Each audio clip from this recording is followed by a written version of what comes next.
포켓북 핵심 40번입니다. 직렬 리액터에 대한 얘기죠.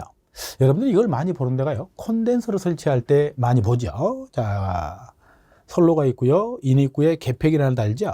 물론 여기다가는 DS 달로기를 달 수도 있고요, 또는 COS 컷아웃 스위치를 달 수도 있고요, OS 유입 개폐기를 달 수도 있고요, CB 그렇죠, 교류 차단기를 인입구 개폐기로 설치할 수 있습니다. 여기에 또 뭐가 들어가나요? 직렬 리액터, 시리즈 리액터다 그래서 SR 그렇죠. 자, 그 다음에 예로부터 방전 코일이 하나 달라붙죠. 디스차징 코일이다라고 얘기합니다. 여기에 콘덴서가 부착되어 있죠. SC. 자, 이렇게 구성이 되어 있었어요. 자, 이 얘기하는 겁니다. 그래서 우리가 이거를 시리즈 리액터다 그래서 몇 고조파를 중 직렬 리액터라고 그러죠. 직렬 리액터다라고 얘기를 하죠. 이 직렬 리액터는 어떤 역할을 합니까? 5고조파를 제거, 5고조파의 제거, 고조파를 제거했으니 파형이 개선된다 이런 말도 쓰죠. 5고조파를 제거해서 파형을 개선한다, 파형 개선, 뭐 이렇게도 표현을 했습니다. 주목적은 5고조파 제거에 있죠. 자, 디스차징 코일이다라고 하는 걸 방전 코일이라고 그러죠. 자, 방전 코일은 잔류 전하를 방전합니다. 잔류 전하 방전, 그렇게 함으로 해서 우리는 감전 사고를 보호하겠죠. 감전 방지, 감전을 방지하겠다, 감전 방지 이렇게 표현하면 될 것 같아요. 주목적은 잔류 전하 방전에 있습니다. SC다라고 하는 걸 전력용 콘덴서라고 그러죠.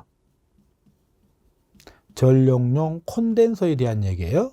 이 전력용 콘덴서는 역류를 개선한다라고 얘기하죠. 역률 개선을 목적으로 한다. 역률 개선이요. 자, 이때 우리가 뭐에 대한 얘기입니까? SR, 얘죠. 시리즈 리액터하고요, 디스차징 코일, 그 다음에 스태틱 콘덴서에 대한 얘기인데요. 얘 같은 경우에 얘의 용량은 어떻게 해야 되는가? 이게 직렬 리액터라고 하는 거예요. 그래서 얘를 L이니까 오메가 L이라고 쓰고요. 얘가 콘덴서의 용량과 같게 설계를 하죠. 오메가 C분의 1이다 이렇게 표현을 하죠. 그래서 얘의 크기, 이걸 직렬 리액터라고 그러죠. 직렬 리액터.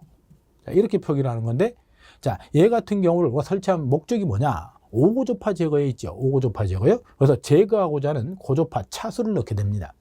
우리가 고조파 중에 문제가 되는 게 기수고조파가 있는데요. 3고조파다라고 하는 건 변압기를 델타 결선으로 해서 3고조파를 개통해서 제거를 했으니 그 다음에 문제가 되는 게 5고조파에 대한 얘기. 그래서 우리는 직렬 리액터를 5고조파를 제거한다라는 표현을 쓰고 있죠. 그러면 이 리액터 용량 오메가 L은 이렇게 표현이 되나요? 5의 제곱 오메가 C분의 1이다 라고 표현이 가능해지죠. 5의 제곱분의 1, 이걸 분리시켜서 5의 제곱분의 1 오메가 C분의 1이 되니 얘 같은 경우는 0.04가 되고요, 오메가 C분의 1이다 이런 표현이 가능하죠. 얘가 오메가 L이 됩니다. 참 많이 좀 복잡해 보이긴 합니다만 얘를 XL이라고 쓰면 0.04가 되고요, XC가 되겠죠. 아, 우리는 리액터의 크기는 뭐의 크기에? 콘덴서 크기에 약 4% 정도를 적용합니다. 그래서 이론적으로는 4% 정도를 적용하는 게 맞고요. 실제로는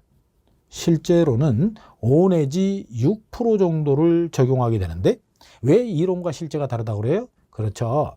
주파수 변동을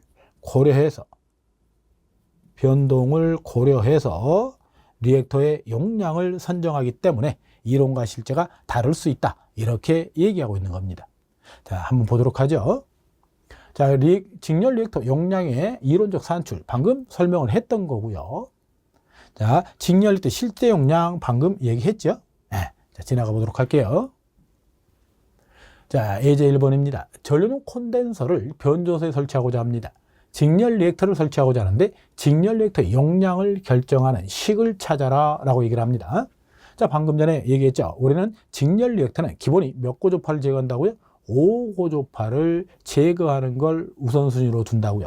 그런데 여러분 시험에서는 반드시 5고조파다라는 표현을 안 주고요, 9고조파를 제거하겠다 또는 11조파를 제거하겠다 이런 표현을 주기도 합니다. 그러니까 그때는 우리가 오메가 L은 이꼴 오메가 C분의 1 표현을 해야 되는데 여기다 제거하고자 하는 고조파 차수를 넣으라고 그랬죠. 그러니까 여기다가 고조파의 차수 n. 그죠? 이건 고조파 차수라고 보시면 돼요. 고조파의 차수. 자, 이렇게 해서 여기가 만약에 11조파를 제거하겠다 그러면 11을 넣어주면 되고요.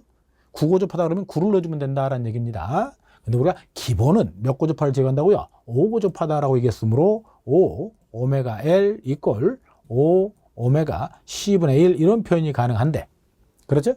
얘를 갖다가 여기서는 어떻게 표현했어요? 얘를 풀어놓은 거죠. 5는 그대로 뒀고요. 오메가는 2파이 F니까 2파이 FL 이꼴 5에다가 2파이 F죠? 2파이 F C분의 1 이렇게 표현을 해놨네요. 자, 이런 답은 몇 번에 있나요? 3번 항에 그런 답이 있죠? 3번 항이요. 답은 3번 항을 체크하는 게 맞겠네요. 답은 3번 항이 됩니다.